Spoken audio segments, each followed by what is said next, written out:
Customer experience is a game of inches rather than yards. And I think that's the biggest misunderstanding about customer experience strategy in general. You don't have to redo everything. Just start small and work your way across the business, filling the holes and fixing the gaps. You do need to train all of your departments to be customer focused. That the CEO is your best advocate to push the idea that the customer should be at the heart of everything you do. And when the CEO, when it's on their agenda, everything is easy. So what has changed outside of the human experience is the technology that we have to power just more beautiful, seamless, zero friction customer experiences. So David Cody took Honeywell, the multinational conglomerate, turned it from a 20 billion market cap company to 120 billion. And what he did was he basically... My name is Jochem van der Veer. I'm the CEO and co-founder of a company called TheyDo, the journey management platform for business decision-making. We raised over $50 million and are growing globally. Our enterprise customers include Ford, J&J, the Home Depot, and Pfizer. I mean, wherever you look, understanding customers is key to staying ahead. But in order to do this at scale, aligning so many different teams with the customer journey is incredibly hard, but it is possible. I really wish this podcast existed before we started our company because so many companies are organizing around journeys and there's so much to learn. So in order to share what I'm learning, what I'm hearing with our community, I meet with industry experts. And in my video podcast, I'm here to explore the world of business strategy, design, and journeys, customer journeys, to really get an understanding of how leaders are changing their way in their business. So let's dive into the show. My guest today is the Queen of CX, as dubbed by Meta, Blake Morgan. She's a renowned customer experience futurist and author of 3 influential books on the subject. And I think her latest, maybe the greatest, is called The 8 Laws of Customer-Focused Leadership, the new rules for building a business around today's customer. And she offers a timely framework for leaders navigating the new realities of customer experience. And that's exactly what I want to dig into with Blake today. She's also an instructor on LinkedIn Learning and is considered a top voice on the platform. If you do not follow her yet, I highly recommend you start doing that. She also is the host of the Modern Customer podcast and foundational in shaping the future of the practice. So Blake, I am really glad we could sit down for this episode. It's so nice to meet you. It's nice to see you. Thank you for that very lovely Amsterdam introduction. And I'm excited for your questions today. Right. So let's dig in. And I think like the best place to dig in is not necessarily on all the things that have changed, but maybe on something else, because you say customer experience is not what it used to be. Right. But there are some things that are still true today. So let's talk about what is still true before we dig into what has changed. So if you look at the last, like, let's say 10 years, like what is still true today that was true 10 years ago? We're all in the business of making people's lives easier and better. So whether that are customers or employees, we are always trying to figure out ways to just make life and business more efficient. What hasn't changed? What hasn't changed is that people crave human interaction. They like a smile. They like eye contact. They like a human experience. They also want their problems solved. So what has changed outside of the human experience is the technology that we have to power just more beautiful, seamless, zero friction customer experiences. So in the last 18 months, AI has grown leaps and bounds, and it has huge implications for customer service and customer experience, broadly speaking. But what hasn't changed? Customers crave a personal experience. When you walk into a store, a customer wants you to know who they are. They want you to greet them to see if they need any help. And it's the same whether it's an app, an e-commerce site, or even a chat bot. Customers want personalization, and they're not there just to hang out. They're there to solve a problem. So your ability to help a customer solve their problem quickly and efficiently, maybe you can even do it in a delightful way. This is really important now with technology. Of course, we know customers are comparing every experience they have to the experience they get with Apple or Amazon or Costco here in the US. And so, again, technology helps us power these beautiful, seamless zero customer experiences, but customers still want the human element there, and they want to feel like a person themselves. It's crazy when you think about this, right? It's like the customer experience practice started from support, from service, and like you say, like they are calling, they're needing help, and if you do that in a good way, solve their problem, they're grateful. If you do it in a delightful way, maybe they're happy. But customer experience is now shifting to become more of a across the business discipline that cuts across many different teams. So that's one of the ways that it has shifted, right? The experience is omni-channel. Now AI agents are coming in the mix. And so should our organization be tied to this. So what is the most invisible, maybe like more profound shift that leaders are still underestimating? And you can take AI as one of the levers, but maybe more on the general practice. Like, how do you see that shift happen? What we are actually still underestimating, following like, hey, people are here. They want personalization. They want to know that they are seen, that they are heard, but yet we're still underestimating the impact that it has on our business. So what are you seeing? What do practitioners underestimate is your question. And I think practitioners underestimate how much customers can feel when brands just put technology between themselves and their customers. I recently had a charge on my credit card for the dog insurance that I have for my pets. And it was 3 times the cost that they normally charge us. So they had raised the price 3x without really informing us. And then when I tried to contact them, that was difficult. So imagine your brand is a bank, a trust bank. A deposit in the bank is when you make it easy for customers. When you have a good say-do ratio, you do what you say you're going to do. When you provide an easy way for a customer to reach human customer service.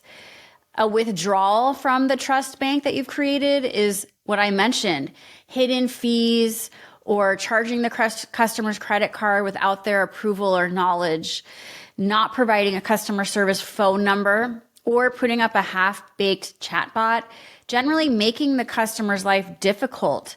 And so if you imagine that your business is a trust bank, you have to think, am I making more deposits in this trust bank or am I making more withdrawals? And if you're making more withdrawals, then your customers at a certain point will start to get the message and they're going to start to flee. And so trust is really all you have to build relationships with customers. So if a customer trusts you, that is a huge piece of a customer experience strategy. When you think about the chatter in the boardroom, like everyone is building a customer experience strategy. We're so customer focused or customer obsessed, but the data tells a different story, right? And it seems like we're all on board with the idea, especially in the boardroom. Like, it's hard. We're optimizing for short-term growth while we want to build a long-term customer-centric strategy. So even today, like, what are the blind spots that we're not addressing in the boardroom? Because yes, it's obvious that you have your phone number up on the website, that everyone can call you at any time, and yet we don't do it. And there's good reasons to do that. But even if we say we're customer obsessed, like, why not allow people to give us a call when they need our help? So how does that translate to the boardroom? Yeah, I think the boardroom is obviously still very concerned with short-term profits, but this is short-sighted. For example, in the US, tariffs, prices have been raised on customers, but some companies either manage to diversify where they source products from, their raw materials, or just sort of flatten out and spread out the fees so it's not so heavy on the customer's shoulders to make the customer pay so much more for a product they used to pay another fee for. So I think that really thinking long term, like these tariffs are short term, but what's going to happen in the long term? And we saw during COVID how short term companies were when they let all employees work remote and they really didn't think about the long term. Like during COVID, we're letting our employees I might have said customers, I meant employees. We are letting our employees work remote. And then do we want this forever? Are they going to be upset when we make them move back near the office and come back in? So I think the best companies are able to think short-term and long-term. And there's a fantastic book about this by this gentleman named David Cody called Winning Now, Winning Later. David Cody took Honeywell, the multinational conglomerate, turned it from a 20 billion market cap company to 120 billion. And what he did was he basically figured out a strategy where the company could make money short term, but not at the cost of long-term business strategy or customer relationships. And so I know this because I was researching for my own book, like, is it possible to be both short-term and long-term? And so David Cody's story is a beautiful example of somebody that was just committed to making Honeywell, the multinational conglomerate, efficient, to stop with this culture nonsense and this bureaucracy and these fiefdoms inside of the company where the organizations, the departments weren't collaborating around the customer. They were hoarding data. They cared more about making themselves look good than what was best for the company and the customer. And David Cody just broke all of that down and flattened the structure and created this really successful company and said to the world, you thought I wasn't going to be successful with turning Honeywell around. Well, look what I did. Because if we commit to the customer-centric culture, we commit to the reality of what's happening inside of the company, not just making ourselves look good in the short term. You can have both. You can be successful short term and long term. It's possible. So it's funny that you mentioned culture there. Often it seems like the ingredient that we're skipping over. So if you really want to be successful long-term, like that culture is what carries it. It's not just saying we will be customer-centric and we have a long-term strategy, but it should be deeply ingrained into the fabric of your organization. So what will be your take on navigating the boardroom, let's say? My question would be like, what kind of dashboard would you put in front of the CEO? But I think dashboard is the wrong frame of mind. But a hypothetical dashboard, like how would you make sure that we're setting the right goals that would underpin the strategy and that she can look at it every month when you're back in the room talking about the results? Like what will be different versus like the traditional, hey, here's our NPS and here's how it's going kind of reporting that CX grew into for any different reason? Like how would you take that question with an aim to shift the entire company? Yeah, I think lucky for our practitioners, they don't have to sit here and go, customer experience is important. We have, like, everyone knows, like the boards know, like the C-level know. They know customer experience means business growth. The companies that like aren't aware of that, honestly, I would just quit. Like go to a different company. Because if the board is like literally at this point thinks customers aren't important, relationships aren't important, like they're asleep at the wheel. But if you honestly do want to paint a compelling business case, I've seen it. I just got off a call recently with the chief experience officer for Lenovo, the $70 billion technology and hardware company. And he was telling me how easy it has been for him to make the connection to show higher customer satisfaction means better sales in the short term. And it was just so great to hear this. His name is Dileep Bhatia, to hear him paint he had so much clarity around, oh yeah, of course, like it's very easy for me to show you 10 million metrics that connect happier customers with higher profits. And so I think now we have so much better data. We have better tools. When I started at Intel, I was a customer service program manager, and it was really hard. I remember begging our vendors, like, please help me make the business case so I can show our executives. Now at this point, I think it's pretty clear that the experience around the product matters almost as much as the product itself. In my book, The 8 Laws of Customer-Focused Leadership, I show you how many more chief experience officers there are than there used to be. And so as far as the boardroom, if you just get a little help on ROI, but connecting business growth with customer experience, I actually have a course on it on my website that literally gives you a calculator created by a friend who did this at AAA, where he's an executive. And I'll get you his name in a second. But it's just prevalent. I think you have to be able to see others doing it, others are doing it, and then figure out your own ROI strategy framework.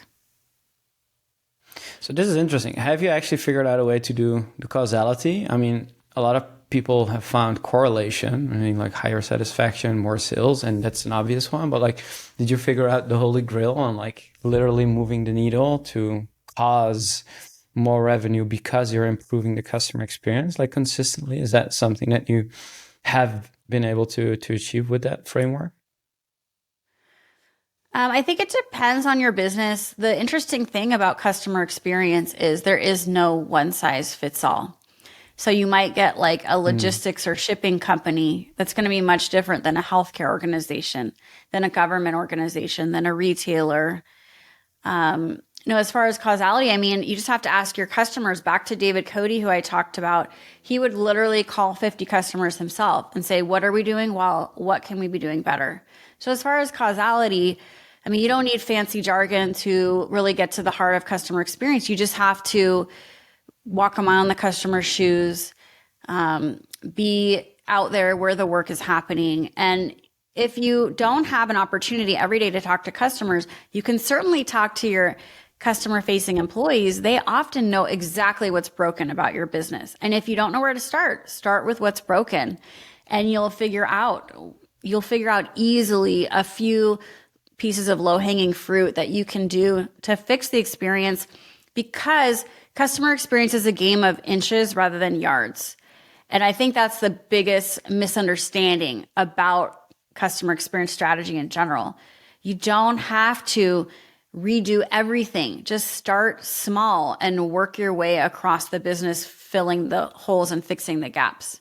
And the course I have is the ROI of customer experience. And actually, if you go to customerexperienceschool.com, you can enroll. And it's taught by an executive at a Fortune 100 company. I love that. We're going to put people to it in the show notes to check it out. So yes, in a boardroom, okay, we can be executives. We can be calling our customers to literally ask them what we can do better, right? Or we can go all the way to our like customer-facing staff and make sure that they are telling us what they're hearing. But then we're in an enterprise organization.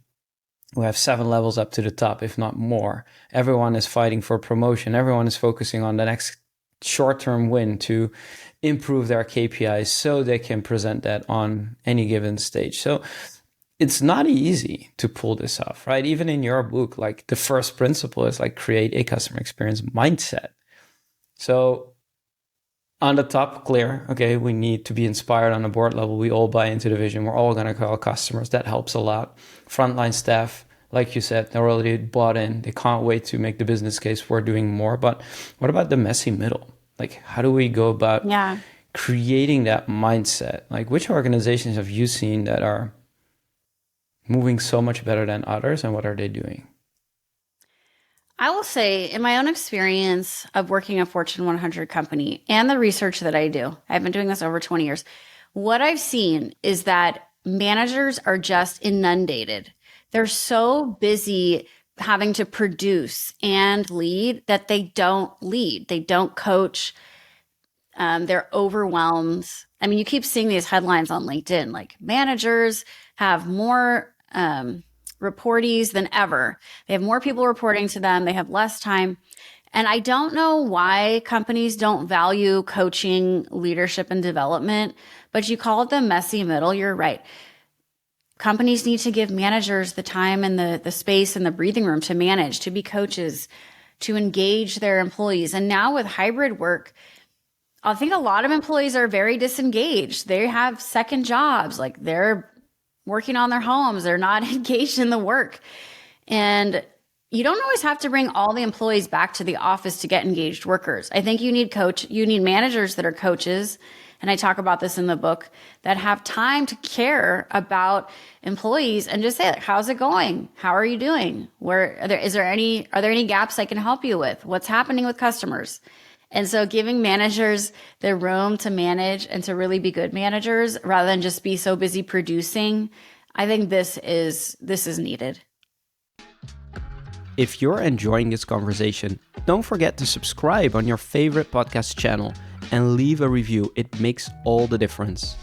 The Experience Edge podcast is where I interview business leaders, CX pioneers, and the best designers who share their insight on creating business impact, having an edge on the customer experience. Do you want more exclusive content and behind-the-scenes access? Check out the Experience Edge podcast on YouTube and LinkedIn so you don't miss a thing. Now let's get back to the conversation. Yeah, and the other problem, I don't know how you think about this, is that we actually put CX as a department. I don't know if that's a problem, but that also removes the burden of delivering a great customer experience or having that customer experience mindset from those managers that think like, oh, it's not my responsibility. I have my business unit. I have my goals. I have my whatever it is that I'm working on. So they will do it. That's the CX job. That's not my job. So is that by default the wrong way of approaching it? Like having CX as a department, as a function, as a role? Should we think differently about that? So I don't think it's a mistake to create a chief experience officer. I think it sends a message to the whole company, as long as it's not just providing lip service to customer experience. But I don't believe customer experience should be a division at your company. It's not a department. It's not something you go to school to learn. Customer experience is just a decision, but it's a decision every employee has to make every single day. And so, yes, when you make it a department, I think people shirk responsibility and they say, it's not my job. That just goes to the customer experience department. But if we think about all the people that have a hand in touching the customer's experience of our brand, it's not just customer service. It's everything that goes into how we hire our staff, how we develop our staff, the onboarding, the training they get, the product engineering, the feedback loop, back to product engineering when there are product flaws. It's just so much more. It's the marketing. So yes, I think creating a department called customer experience is silly. Do I think the CXO role shouldn't exist? No, I think it should exist. Maybe eventually we won't need it anymore, but I think for now we still need it, at least as far as optics are concerned, to generate respect for the discipline, for customer experience. Yeah. What about the journey? I had Bill Stykos on the podcast. I don't know if you know him. And he said something similar. He said like CX is changing so quickly, like customer experience, considering it's a function, they need the financial people, they need people on the technology side, they need data science, they need business architecture, system architecture people that are all understanding like how the fabric of the organization is all geared towards making the journey end to end for our customers. Even if you're an insurance company, right? It can be like moments over like decades that you interact with that brand, but like those could be journeys. To make them work, you almost need to rally all these different disciplines together. That's the actual role of customer experience. Do you agree that that is where this is going? I think that you do need to train all of your departments to be customer focused, that the CEO is your best advocate to push the idea that the customer should be at the heart of everything you do. And when the CEO, when it's on their agenda, everything is easy. Like when I was talking to the CXO of Lenovo, Zuli Bhatia, and I said, it just seems so clear. You have such clarity. Why do you have this? Well, he has the support of his CEO. So I think the supreme leader needs to say customer experience is important. If we don't have customers, we have nothing. And once that is clear, once there's clarity at the senior leadership level, that will just trickle down to every department. And also, it wouldn't hurt to connect metrics, the performance metrics, to customer experience. I think it would help. And so you have to do a few things, starting with the CEO, supreme leader, saying customer experience is important and everyone has a hand in creating it, and then creating a business strategy across the business that really is built around what's best for the customer without leaving the employee high and dry. But when that is clear, then everything else is very easy to do. What do you do to tie performance to customer experience? Because some like to do it with actually like how the bonus of the executive is actually created. In other organizations, it's more fluid, like everyone cares about it. You gave the example of tying satisfaction to revenue growth. Like, what would be good examples of tying business performance to customer experience in a structured kind of manner? Something that I really encourage practitioners to do is to honestly just track repeat purchases. If a customer is happy, then they're going to come back. They're going to tell their friends. They're going to spend more money with you. If you see a lot of customers dropping off, I would say that's a pretty big sign that something is broken. And Fred Reichel, the creator of Net Promoter Score, had a new book written a few years ago called Winning on Purpose.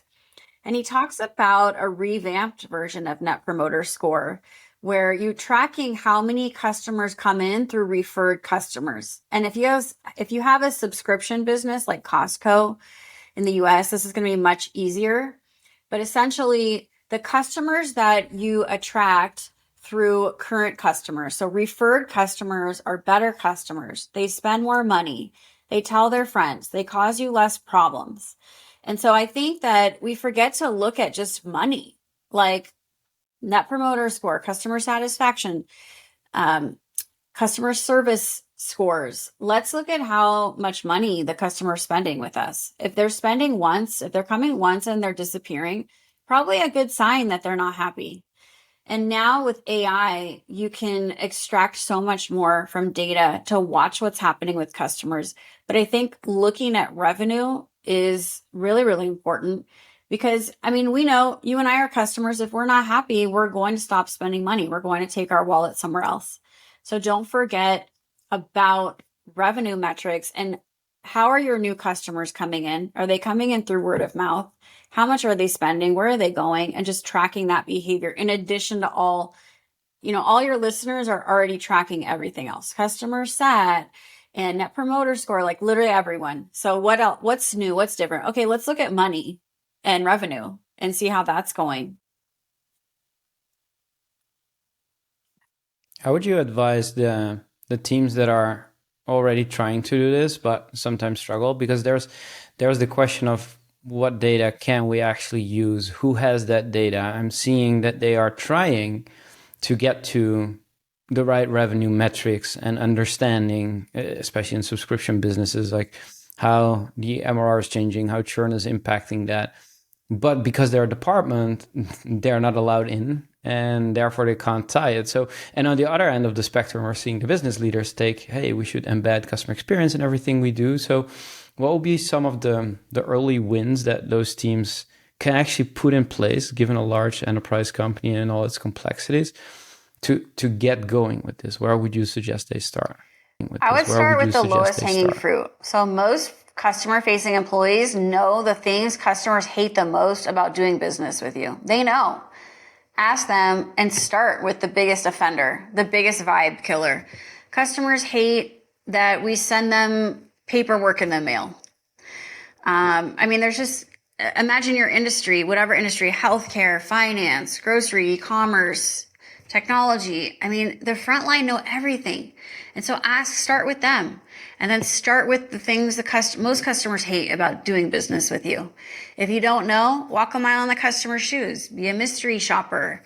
Walk through the customer journey yourself. If you're a C-level, absolutely. Don't tell anyone that you work at the company. Go in disguise, undercover boss if you have to. But get to the heart of what's going wrong. Again, David Cody from Honeywell, he would just call customers or talk to them in person and say, what are we doing well? What can we be doing better? And customers love to share with you. There was a stat I was recently reading that 70% of customers that have a positive feedback, 70% of customers that have a positive experience after sharing feedback will come back, spend more, and tell their friends. And so often what happens as a customer? We give feedback and nothing happens. So when something happens, it's delightful. Wow, the company's really listening. It's amazing. The more senior the person that responds, the better. Like Apple had this program where if a customer was upset, a manager would call them back within 24 hours to allay and fix the situation. This program in its first year netted an additional $25 million in added revenue. just because managers were calling customers back. And so you see the power of providing a good experience and this say-do ratio when managers do what they say they're going to do and show that they really care about each individual customer.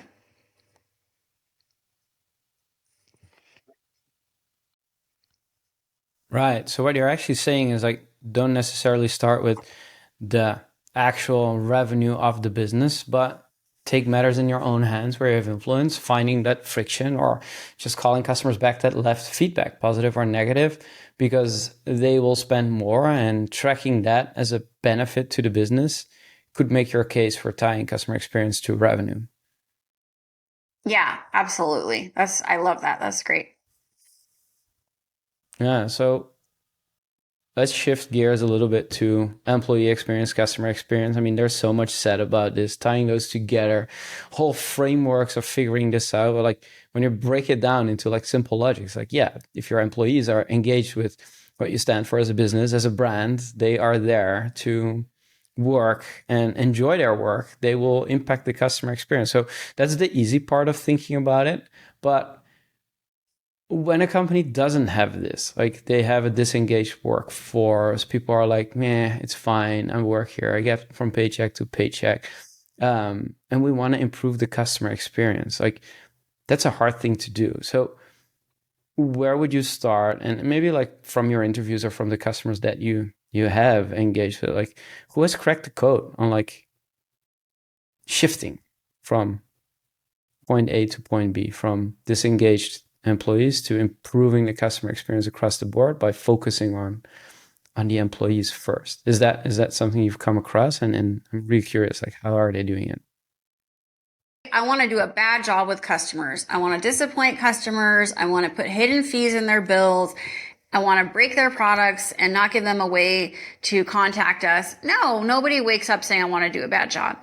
So I think employees really do want to wake up and have purpose in their lives. They want to feel engaged in their work and be able to actually block and tackle for the customer, to get things done for the customer.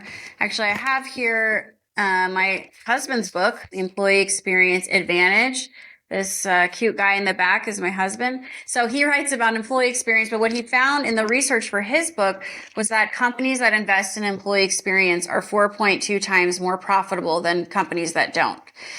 And what I have seen is that there's a very obvious connection between the most customer-centric brands and the Great Place to Work list that is put out every year. Often the most beloved brands also happen to be really great places to work. Is it a coincidence? I don't think so, because employees want to do a good job.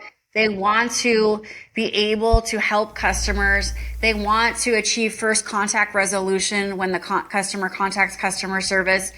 If they can, it's the manager's fault. It's the fact that the companies, they're afraid to actually give employees any authority or budget to help customers. And so again, you don't necessarily need hot yoga and free lunch to keep employees happy. Employees just want to do good work. They want to feel like their work matters, like they're able to help people. And just, it's simple. Empower them to do that and they will stay and be happy. Right. Could it also be that that list of the best and the most customer-centric companies is also, they just happen to have the best products?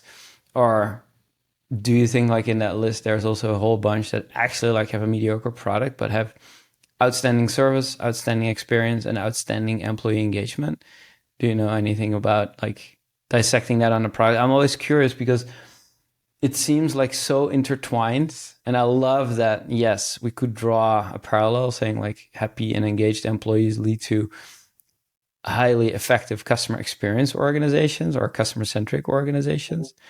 But I think product plays a big role in that. Or do you think like even with a mediocre product, those two forces would actually still get you on the list? I think you can have, okay, let me say this. I don't think you can have a mediocre product and be successful. I think you have to do it. The world is so competitive. Are you kidding me? It's so hard to make it. You have to be the best. You have to have the best product. You have to have the best experience around the product. So service, leadership, like, what I love about these high performing companies is they just have so much energy for influencing change. They don't just rest every day. Okay, we did a good job yesterday, so today we can rest. The highest performing companies every day are hungry to keep getting better and better and better. And I know because I've worked with okay companies, and then I've worked with companies that have very high customer trust.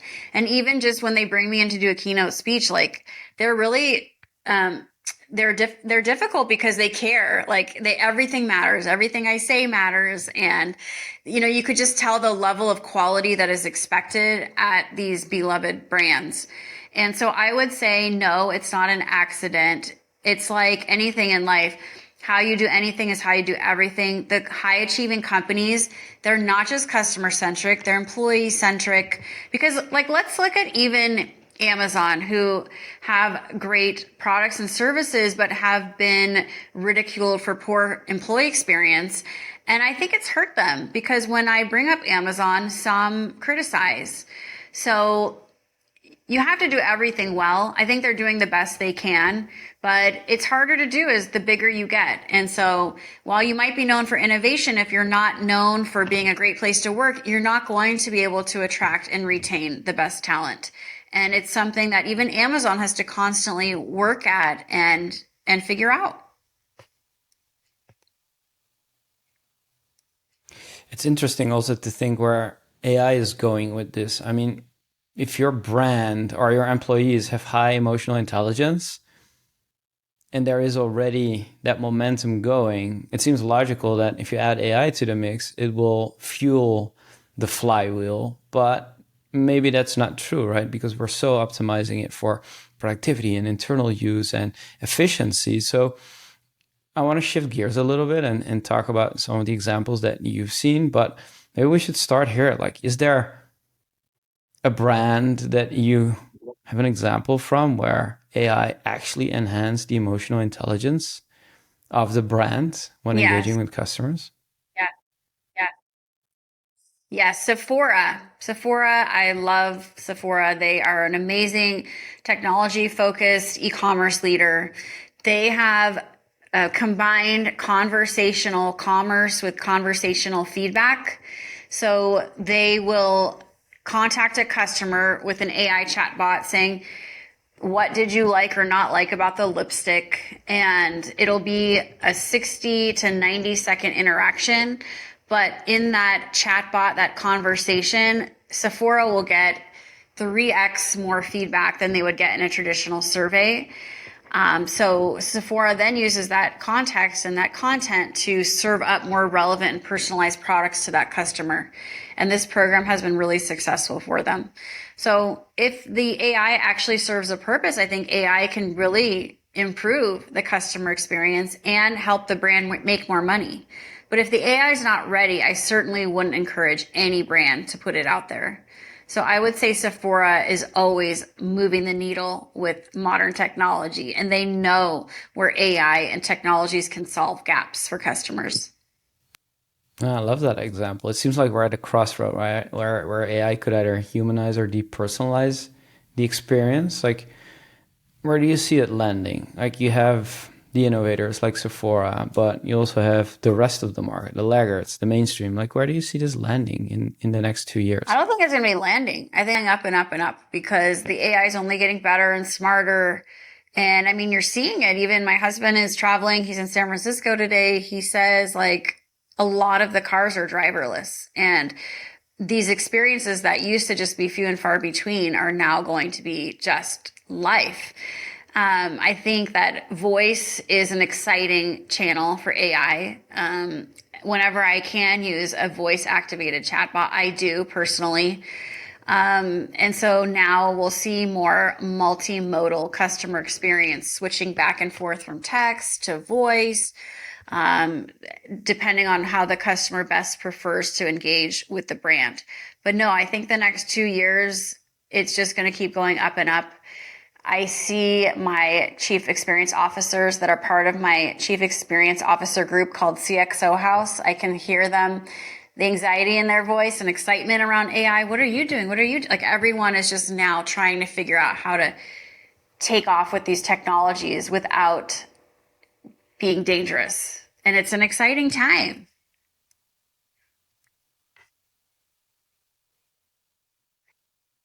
I love that. Where do you think people who haven't started yet can best get started when you look at your CXO group or learning from your other customers? Like if you have nothing started yet, I mean, some people are literally like, oh, I need to do something with AI.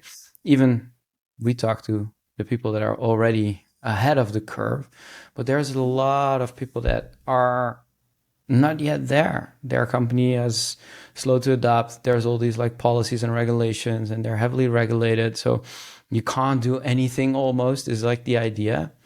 And it starts to open up. So I think where it's should they important to start? have this, I don't want to use the word play, but have a sandbox, they call it, where you can try new things. You personally use the technologies. Like for example, do you search for answers about your brand on ChatGPT? And what is the text that comes up? Is it accurate? Because I've heard my clients tell me it's not. And I think the more you personally as an executive are a user of AI, the more comfortable you will be with how these technologies work.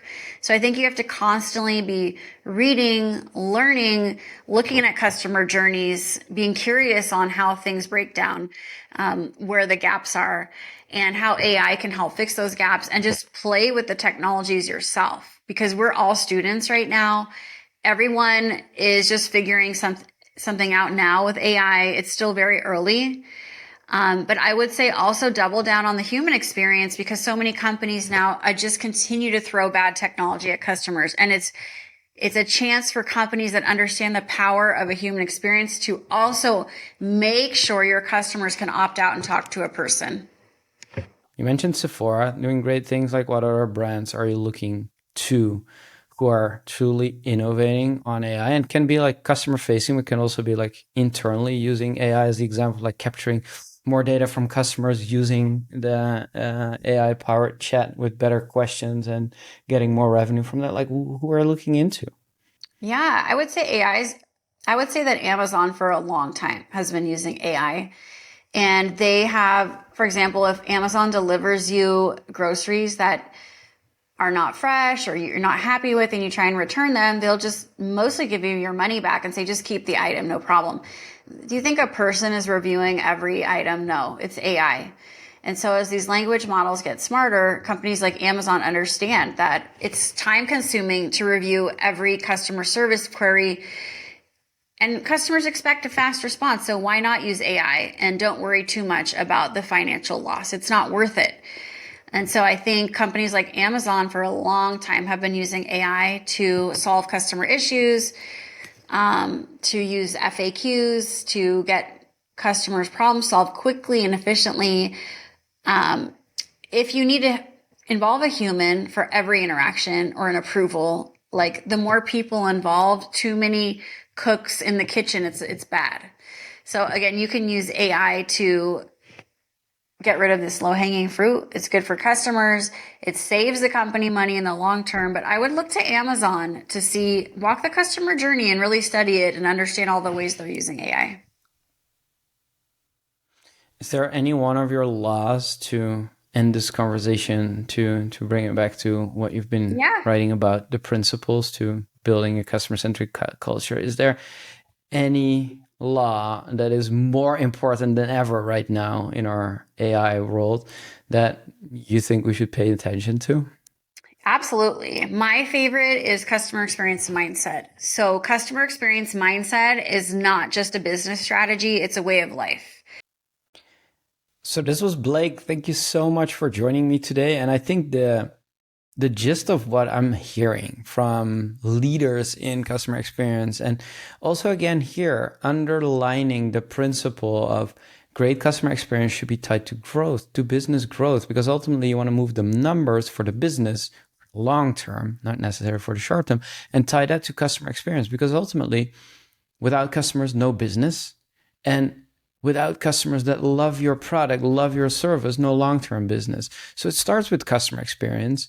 It doesn't end with revenue. It ends with customer experience. And seeing my guests shift away from customer experience is all about customer satisfaction and NPS, but really trying to tie it to business outcomes is something that we should pay attention to. So I enjoyed Blake here today. You could definitely follow her ROI course on her website or follow her on LinkedIn. She is a top voice in this space, and I will see you on the next time.